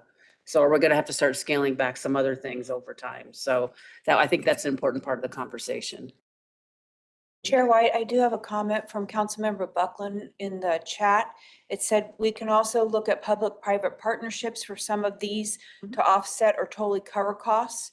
Alcohol beverage industry, the Governor's Office of Highway Safety and DUI abatement grants for special events that would include when they serve alcohol, veteran support groups for that priority. So there's he's suggesting that we look for those opportunities to fund some of this free ride type programs. That's a great idea. Thank you. Councilmember Pastor. I'm glad actually we're having this conversation because it's a timely conversation and all the work that was placed to be able to give us the research and the analysis that is needed. What I am looking for, because I think all 10 have the viability, I am looking for details and want to see the details of each one of them and the impact it will make or increase or not increase, and where then would one increase in this area, and then maybe we could do this other one. At the end of the day, it will be, where is the funding coming from? And so in that space, I would also like to know the different share of funding from each city. And say, if we want to do the student one, semester pass, then this is the breakdown for all those participating for their city. Because somewhere, somehow, money's going to have to come from somewhere. And what does that look like as a region? And the impact on each one of us if we roll this out for the whole region. So I'm optimistic that we can get to all of this and increase our ridership, but I am the detail person before I can give any feedback or commit to say, this is the one that we think we should do. I do agree with Councilmember Buckland in the sense of once we have that information, then we can give the directive and the liberties to say, pick and choose, or maybe it's a special events one. Valley Metro has the ability and flexibility to then decide, okay, this is which one we're going to do. So those are just my comments. Thank you. Jessica, do you want to comment anymore? I don't. I want to thank staff for a job well done. This has been months in the making. It's good work. I look forward to building upon this and working towards something that we can ultimately implement. Thank you. Well done. Dane, excellent presentation. I agree. Thank you very much, Steph. Chairman, I suggest that we take a 5-minute break so that we can transition into the board meeting, give everybody a chance to stretch their legs or do whatever they need to do. Okay, I agree. Thank you, Pat. Thank you.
To our board members online, we are waiting for everyone to regather and then we'll get started right away. Thank you.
Chair Adams, we can begin when you're ready.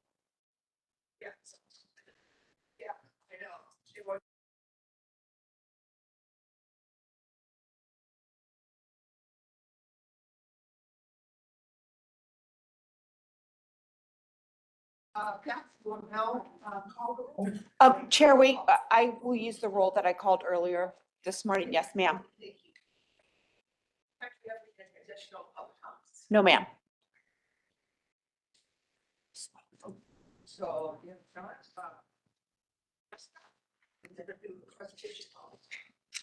Yes, Madam Chair, members of the board, I have just a few items I want to provide you with an update on. October is Rideshare Month, and our Commute Solutions team is working to encourage everyone to take sustainable transportation, whether that's public transit, biking, walking, carpool, vanpool, or teleworking. As of last week, over 8,000 trips were logged on our sharetheride.com platform. I encourage you, if you haven't already, to visit sharetheride.com. We're also working with employers to encourage alternative commute solutions through tabling events at various different employers. And we will celebrate our Clean Air Champions at our Clean Air Awards campaign luncheon later this month. That's on October 29th. And I know several members of our board plan to attend. That's always a wonderful event. Want to provide a little bit of update on South Central Extension. It seems like just yesterday that we opened this on June 7th. This project has already been recognized with a few different awards, including the American Council of Engineering Companies Grand Award in Transportation. It's kind of a big deal. And the Engineering News Record, which is an industry publication that is quite prolific. We won the second place award in the airport and transit category and the second place award in excellence in safety. So well done and congratulations to City of Phoenix and the Valley Metro teams responsible for delivering South Central Extension. Speaking of South Central, I just want to give you a status update. Since we opened on June 7th, we have carried over 500,000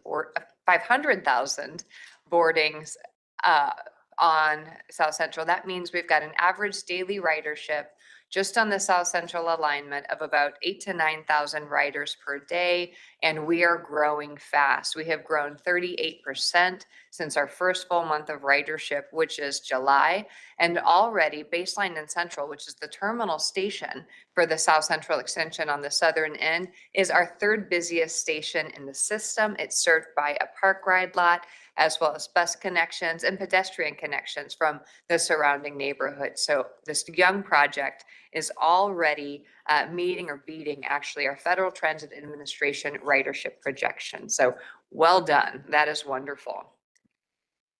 Not to be outdone, bus ridership is also growing across the system. Our August ridership was up, even though we had fewer weekdays in the month of August, and that does matter.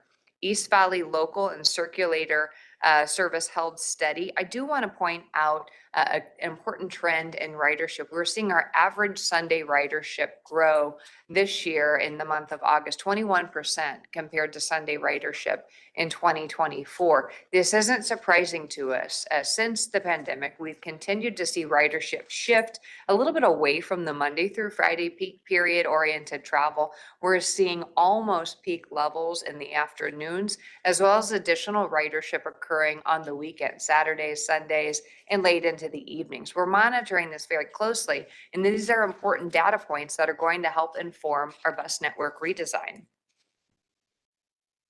A little bit of a daily ridership trend, so you can see where we're at. East Valley Bus, congratulations. East Valley Bus local service is leading our service charge.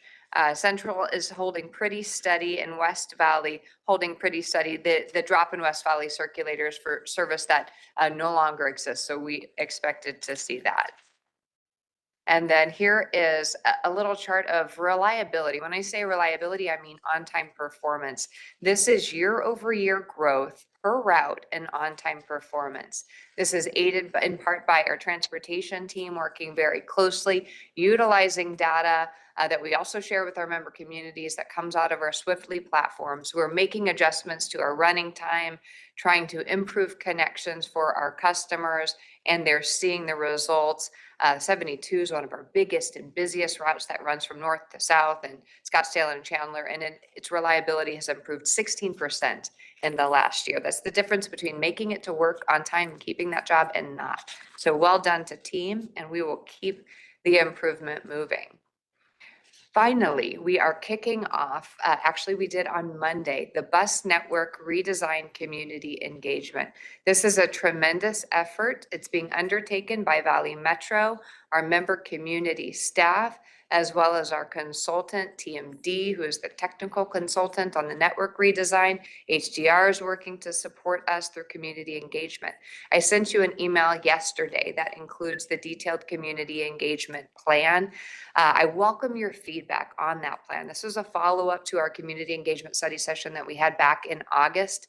This plan is filled with engagement opportunities where we are meeting our riders, members out in the community, and also our frontline team members where they are to solicit their input on how their transit experiences are working for them or not working for them today, and where they'd like to see us go into the future. This first phase of outreach is going to continue through the end of November.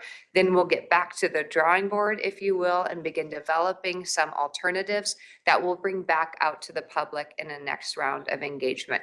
We'll also be doing targeted media and advertising. So I hope in your day-to-day life, you see us out there with our bus network redesign, which we have branded Your Voice, Your Ride, really trying to emphasize the importance of engagement and uplifting the voices of our riders and communities in determining the future of our regional bus system.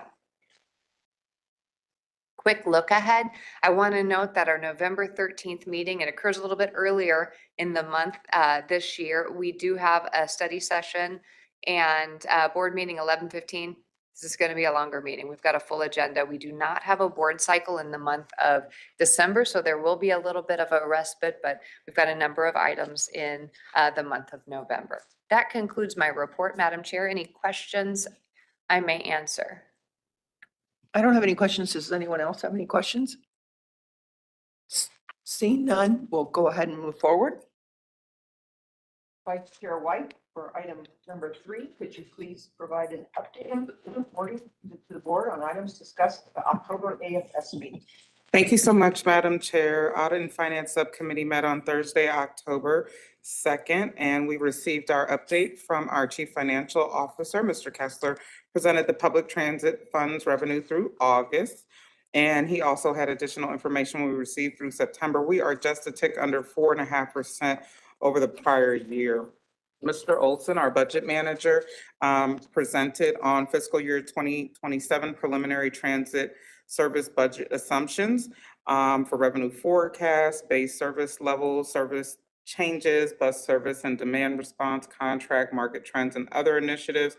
Rail assumptions included revenue forecast, rail transportation, state of good repair, and other initiatives and risk.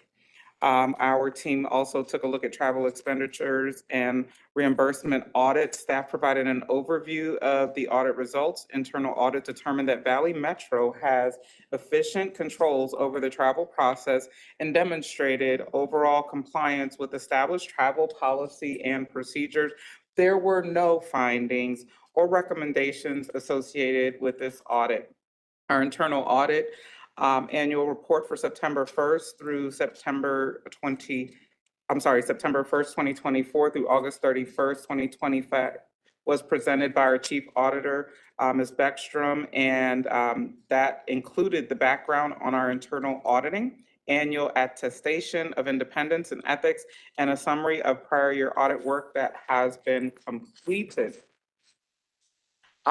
We also received an internal audit update from Mr. Conrad, our internal audit manager. Staff noted 2 audits have been completed and 4 audits are in progress. 2 recommendations were implemented, and there are 13 recommendations that are currently in progress. If there are any concerns with intergovernmental agreements, contract change orders, amendments, and awards, please reach out to Valley Metro staff. Our next meeting and our final meeting for this calendar year will be on Thursday, November 6th at 12 p.m. here. Madam Chair, I'm available for questions. Do we have any questions? Seeing none, we can move on. Thank you so much for that very thorough report. Okay, we'll go on to number 4 then. For item number 4, the consent agenda is presented for actions. Does the committee have any questions, or are there any items that need to be pulled for separate discussion? You gonna pull anything? Councilmember Pastor? Oh, no, I was getting ready. Oh, motion. Okay, okay, so there's seeing no questions. I have to look everywhere, but okay, I don't see any questions. So Actually, you know what, I do have a question. Okay. So my question is, any of the solicitations, I guess the solicitations, but any contracts? The online marketplace basically is the only actual contract award, but are we awarding, are we doing shorter term in light of the committee that we're going to be discussing here shortly is going to be discussing potentially insourcing certain functions now that we have a 20-year dedicated funding source? Are we adjusting the length of our contracts? Or are they given like 1 year with options to renew? Or how are we, I know we haven't started the committee yet. We haven't even actually seated the committee yet, but we're about to. So I'm just curious on that. Thank you. Do we have to pull it to ask a question? She just asked if there were Okay. questions. Okay. No, we can vote on it on the slate. I just wanted to ask the question. Okay. So do I have a motion to approve 4A through 4E? So move to discussion. Second. Do we have discussion on it? Second. Okay, do we have discussion? Yes. Yeah. That was my question. Okay, all right, okay, all right. Okay, let's vote on it, please. There's a question. Oh, there's a question on, I'm sorry. that's okay. There's a question on 4E in the discussion matter, and Vice Mayor Tomachoff asked those questions, so we're waiting for Jessica to answer. Okay, go ahead. Thank you, Vice Mayor, Madam Chair, members of the board. Regarding the length of contracts, our contracts have different lengths and they are based on what's optimal for our business need. You'll find larger contracts that have a high startup cost. Think an operations and maintenance contract tends to have a potential longer term. What we are trying to do is minimize that base to the extent possible so that we give ourselves opportunities to exit the contract as needed if our business needs dictate.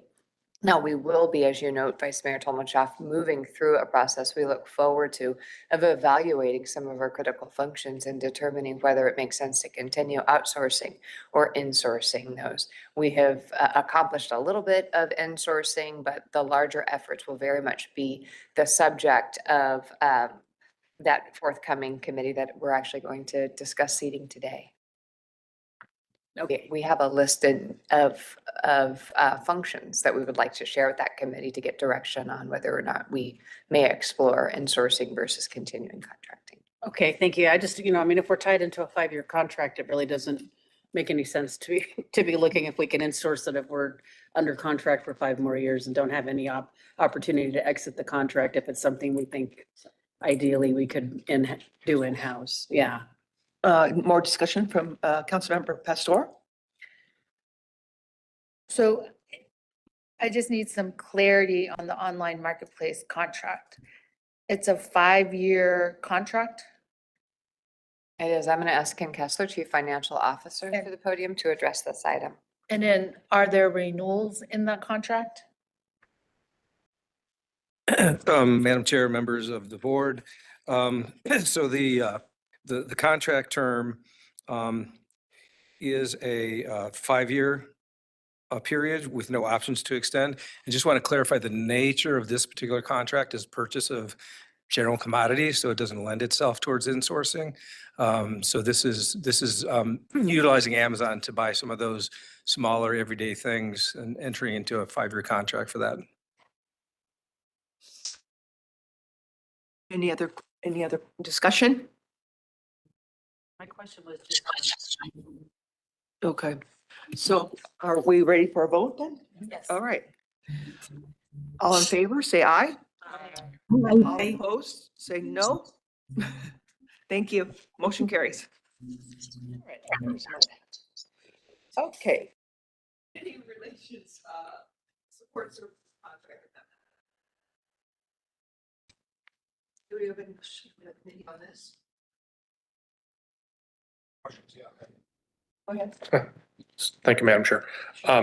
So in this new, are there going to be any new performance-based accountability measures and milestones in this new contract that we'll be able to measure?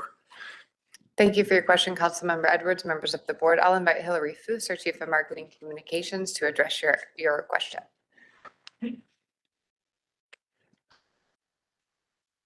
Good afternoon, Madam Chair, Councilmember Edwards. Thank you. The contract has specifications and a very strong scope. Where we get into measures is these firms help augment our staff in our community engagement efforts, and each engagement efforts has a plan depending on the audience, the goals of what we're trying to accomplish, and also measures. So for example, you saw in Jessica's CEO comments that we just initiated the engagement plan for bus network redesign.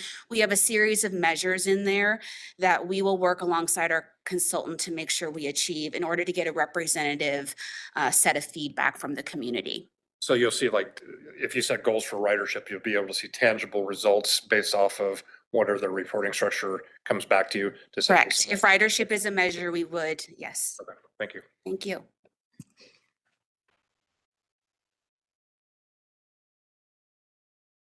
All right, thank you very much. My mic, I need to turn that on. All right, I request a motion and a second to forward the board of directors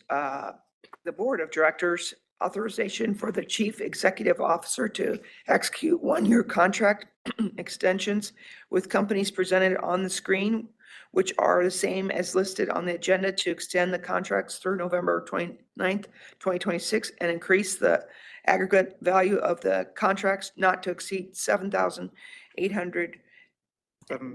million. I apologize. $7,896,617. So moved. Second.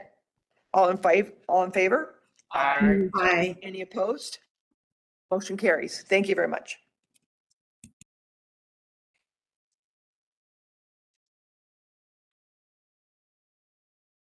Jessica will now introduce item 5. 6. Sorry, it was reversed on mine. Thank you.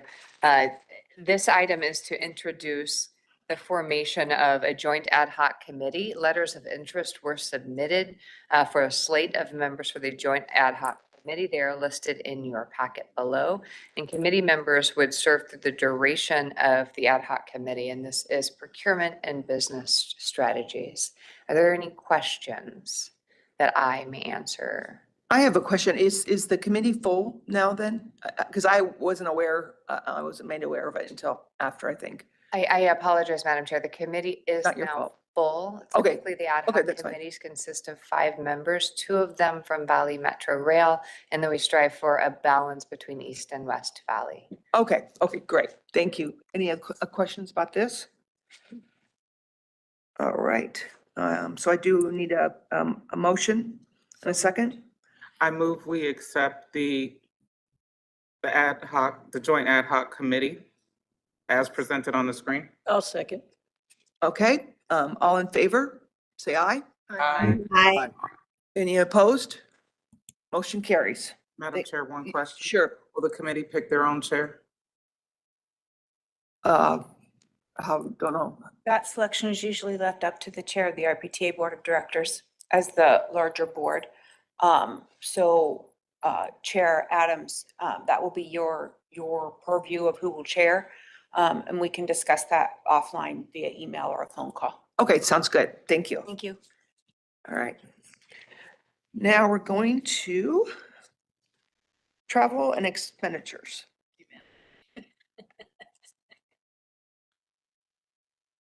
Chair, this item is presented for information, and if there are no questions from the board, we can move on to item 8. Okay. Are there any questions from the board? No? Okay, we'll move to item 8, report on current events and suggested future agenda items.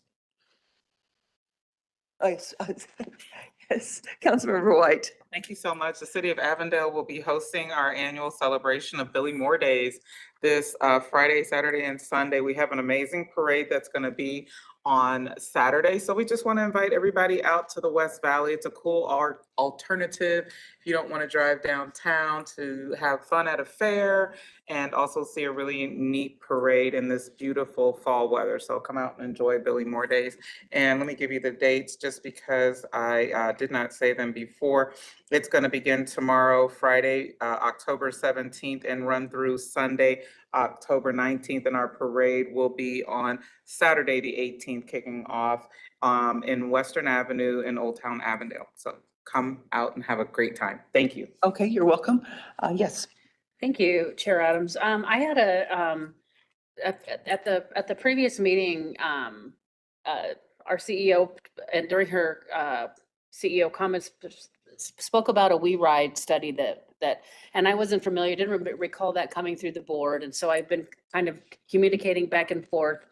And basically what it comes down to is, and I don't know whether you want to move this over to the committee, but so the answer to the question is there was a $290,000 contract, and I don't object to the study for studying whether we can, Valley Metro could come up with a business plan for operating We Ride. I'm okay with that, but my issue is that what I was told was the type of work being completed for this project was approved by the joint boards of directors in May of 2022, when the planning support contract services with on-call consulting firms was awarded. In January of this year, the joint boards took further action to exercise 2 option years. So there's essentially a master contract, but there's studies with scopes and other things, and this was a $290,000 contract being executed without coming through the board. And I think that lacks transparency. This is public money. I don't know whether the board, I think this is a board-wide issue. I mean, I know I've been told there's other studies coming and they're preparing a list. But I was really curious about, and like I said, I mean, I don't necessarily have a problem with it, but when you're, and the example I gave is when, for the example, with the city of Glendale remodel, it's $100 million remodel. I voted no on the budget that year because I think that's too much money. But so we have an approval for something, but we have subsequent contracts that keep coming through. And in the name of transparency with those contracts, even if they're on a consent agenda, they come through the council. So I don't know how many other $200,000 or $300,000 or $400,000 contracts we have out there that are doing things that maybe the board's not even aware of and that really haven't been presented in a public meeting. And so my concern is the lack of transparency, and I think we probably need to have a discussion about that. Could we place that on the agenda for next month? It's not up to me. I just wanted to put it out there. I didn't know whether that, I think it's an interest of the entire board, not necessarily the ad hoc committee we just formed, but, and I know I've talked to Councilmember Edwards about this. We agree that, you know, that because this is public money, I just feel like it really does lack transparency. Go ahead, Councilmember. I absolutely respect and understand that position. I think as we take a look at it, that would probably, some of that transparency is built into the fact that these cities right now that I know are serviced by that entity, their loops, and we saw that reflected on the data presented today, their circulators, their loops are gone. So we had a negative 17%. So as a part of sunsetting our loop transit, I think that is a part of how that study kind of went forward. So a part of us sunsetting, for example, our Zoom, which was our loop, that's gone. So a part of figuring out where do you go from there. So I think that was built into the original situation with that back in 22 that you reflect on, where I wasn't here on this board at that time. However, yeah, there is some necessary transparency that if we are not attentive to those things that we pass on the consent agenda, they go right under our nose. So it was brought back to us this year at the top of the year. I believe that was something that was available to us, but I'm not sure. And I definitely want to make sure we're very transparent, because I would hate for monies to be spent and we all not agree. Because we're here to serve and connect communities, and that is really our ultimate purpose. If I could, Chair Adams, I just want to clarify, my problem is not with the study or what the study is about, is that I did verify that that contract was not presented to the board, not approved by the board. And that we, even though, I mean, it's something we probably all agree, yes, we should be looking at that. It's routine in nature, doesn't need a big presentation, but it still should be on an agenda and voted on publicly for the sake of transparency. That's my point, not about what the study is about. So go ahead, Councilmember Testor. I just want to get some advice. We're on 8, right? Future. Yes. So I think this should be placed on our future agenda. That's what I'm asking. Yeah, That's what I'm asking. So, Yeah, that's what I think. right, Yeah, so- too. Till we're good with that. I think that's the ask, I- is to place it on I our future agree. agenda, and then we will I have the guess I would say discussion. with the timeline, then that's all my comments were saying. Let's get a timeline Okay. of how we got here, because I think maybe there's a gap with that as well. I want to make sure. And I have a question here. Mary Ann. Mary Ann, would you like to, you have your hand? Yes, Sorry for I the just delay. wanted to reiterate what Vice Mayor Tommelchoff said. I think that it's public dollars and we should have it in public view. Thank you. Very good. Thank you. Thank you, Madam Chair. I want to repeat back to the board what I think I've heard for the next agenda item, which we can prepare for next month. This work is being completed as a task order that is on an on-call contract. So when we issue on-call contracts, just as the board approved the 1-year contract on community relations and support services, we will hold contracts and execute contracts with the 10 firms on that particular contract that are listed that all include a not to exceed amount. Those are not to exceed spend, and then the authorizations are included in the budget.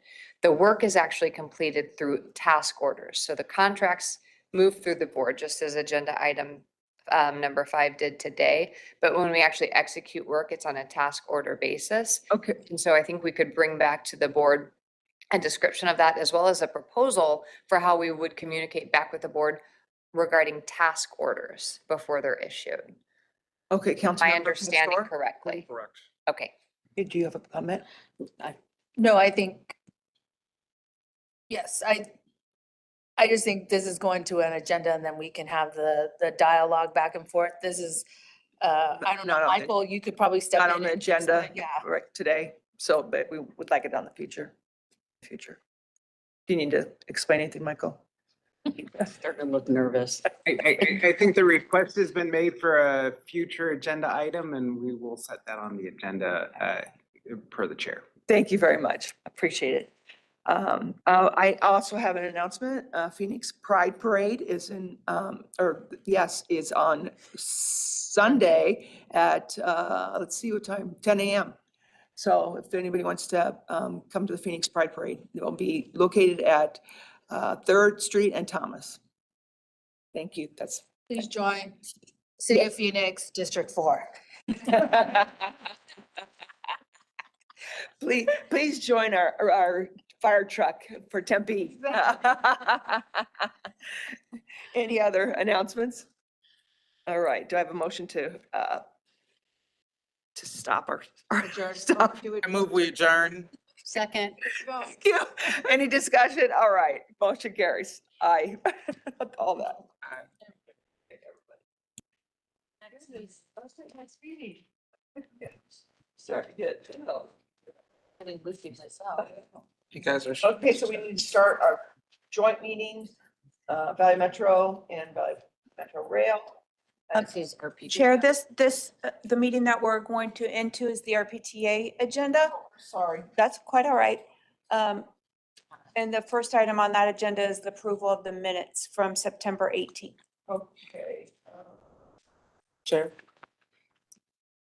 I move that we approve the minutes from the September 18th, 2025 board meeting as presented in. Second. Okay. Second. All in favor? Say aye. Aye. All opposed? Motion carries. Okay. So next we have. Excuse me for 1 minute. I don't think. The next item on the RPTA agenda is the Fair Collection System Modernization Funding Agreement Amendment. We're on different tabs. Yep, yeah, okay. Sorry about that. That's quite all right. Apologize for the confusion. Okay, so Jessica, will you present on this item number 2? Thank you, Madam Chair, members of the board. I'm going to invite Ken Kessler to present on this item, which is on an existing contract for the Fair Collection System modernization. Thanks. Okay, good afternoon, Madam Chair, members of the board. Just very briefly, want to kind of describe what we're doing here. There's an intergovernmental agreement with the City of Phoenix and the RPTA in place to provide the local match funding through the public transportation funds to the City of Phoenix for the contract with VIX Technology, the primary vendor for the new fare collection system. So we entered into an agreement a few years back for the initial amount based on the base contract. Since that point in time, as the project progressed, there were a number of change orders introduced for the project for some additional features. And so as a result of that, the contract costs have gone up.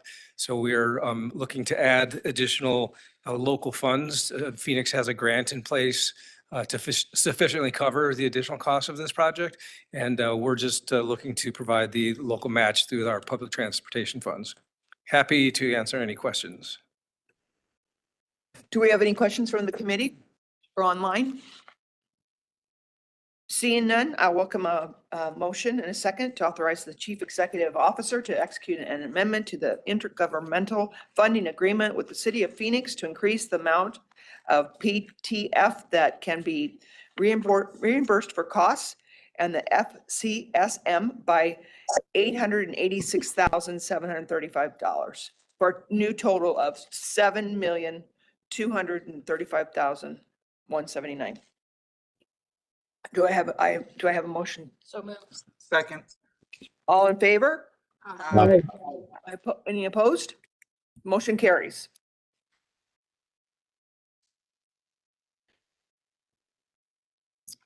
Okay, do we have, an item number 3 is current events and future agenda items. Do we have any members who have any reports on current events or any agenda items for future meetings? I just want to publicly give kudos to the City of Phoenix. I've done quite a bit of traveling over the last several months, and Sky Harbor is an amazing airport. It is. Yes. And so thank you to the City of Phoenix, because when you go to other cities, you're like, what a mess. Exactly. But City of Phoenix, I seriously, I mean, Sky Harbor is an airport for every Arizonan to be proud of. So thank you, City of Phoenix. Yes, I second that. And they also have dogs now at the airport that are comfort dogs. So when passengers get stressed out, which is almost every day that they fly, they're there. Then they're really, one's named Sir Oliver. He's my favorite. We have built a sensory room for those that are traveling that have sensory challenges so there is a sensory room also that we have built in. I don't know if they give awards, but I mean, seriously. We do get awards. Yeah, Sky Harbor. It is a fantastic. World's friendliest airport. Yeah, the world's friendliest airport. Love that. Thank you, Vice Mayor. We are a regional airport, so thank you to all the region for supporting us and allowing us to serve. Very good. All right, any other comments? All right, seeing none, the next meeting is Thursday, November 13th, 2025 at 11:15 a.m. Thank you for everyone's patience today. It was a long meeting, but a very productive meeting. So I really appreciate everyone's participation and help with running this meeting. Thank you.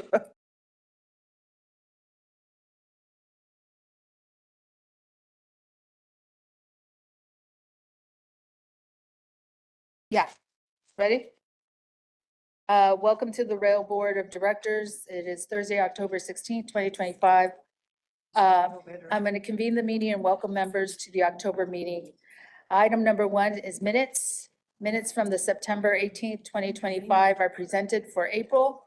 I would like to request a motion and a second to approve the September 18th, 2025 board meeting minutes. So moved. Second. Have a second? I hear Second. a motion and a second. All those in favor, please say aye. Aye. Aye. Those that oppose, please say no, nay. Okay, the ayes have it. Item number 2 is the Cicada Server Infrastructure Upgrade Contract Award.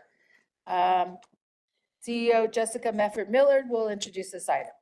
Thank you, Madam Chair. The SCADA Server Infrastructure Contract Award went before the board in the month of September at our last meeting. However, there are 2 vendors for this actual contract and only 1 vendor was listed in the white paper in the motion. So we really are bringing this back for a new motion to ensure that both vendors and the correct contract value are recorded so that we can execute the contracts. Staff recommends that the Board of Directors authorize the Chief Executive Officer to execute a cooperative contract with the Promark Technologies, Inc. and to TD Cemex Corporation, I don't have any cheaters, Corporation for the purchase of server hardware and software with an aggregate value not to exceed $2,999,012. Do I have a motion? So moved. I have a motion and a Second. second. I have a motion and a second. All those in favor, please say aye. Aye. Aye. Those that disagree, please say no. Motion carries. Item number 3, report on current events and suggested future items. Do any members have any reports or current items? Hearing none, the next meeting is Thursday, November 13th, 2025 at 11:15 a.m. Meeting adjourned. Do I have a motion? So moved. A second? Second. I have a motion and a second. All those in favor? Aye. Aye. I don't hear any nays. Maybe I should keep you longer. The ayes take it. Meeting adjourned. Thank you all for your time today.